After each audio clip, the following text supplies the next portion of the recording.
Sir இப்போ வெப்சைட்டில் போயிட்டு nearby ESI PF consultant service அப்படின்னு போட்டு வச்சுங்களேன்.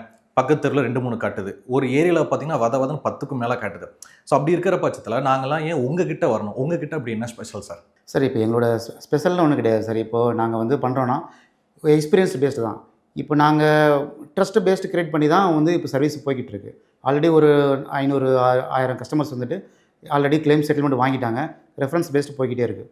ஸோ அவங்க ரெஃபர் பண்ணி தான் வந்து எங்களுக்கு வந்துட்டு ஆட்டோமேட்டிக்காக கிளைண்ட்ஸ் வந்துட்டே இருக்கிறாங்க. பிஎஃப் தவிர வேறு எந்த சர்வீஸுமே பண்ணுறது கிடையாது. அதை மெயினாக புரிஞ்சுக்கணும்.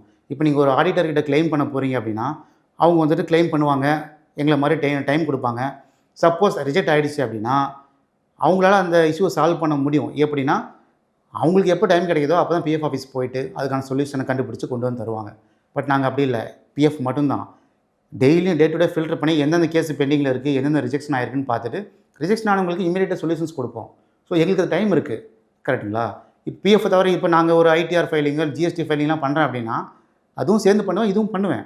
பட் இப்போ நீங்கள் கேட்குற கேள்விக்கான ஆன்சர் வந்து ஒரு வாரம் கழிச்சு தான் என்னால் சொல்ல முடியும். இந்த மாதிரியான சர்வீஸ் மற்றவங்க பண்ணுறதுனால டிலே ஆகும். எங்ககிட்ட வந்தீங்கன்னா டிலே ஆகாது, குயிக்காக வந்துடும். அந்த ஒரு விஷயம் இருக்குது. ஆச்சி ராயல் குலோப் ஜாமுன் பேக்ஸ் 1 வாங்கினால் 1 இலவசம்.